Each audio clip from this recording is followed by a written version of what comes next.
আমি বলতে চাই যে বর্তমানে এখন যে পরিস্থিতি বাংলাদেশে, আমরা তো অনেক কথা শুনছি এবং এই যে হাতে ধরা একটা বসিয়ে দেওয়ার সরকার, এবং আজকে শুনলাম যে সুপ্রিম কোর্টের একটা রায় নেওয়া হয়েছে যে ঠিক আছে এই সরকার বৈধ। তবে সুপ্রিম কোর্টের রায়টা যদি আপনারা দেখেন, সেটা হচ্ছে যে বৈধ মানে কি সরকার নাই বলে তাদেরকে বসানো হয়েছে, তার মানে না যে এই সরকার সংবিধান।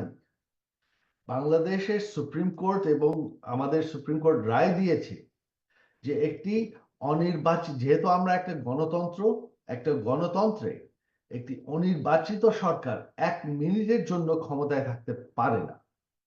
এখন আমরা একটা পরিস্থিতিতে আছি, সেখানে কোনো সরকার নেই, ঠিক আছে মানলাম।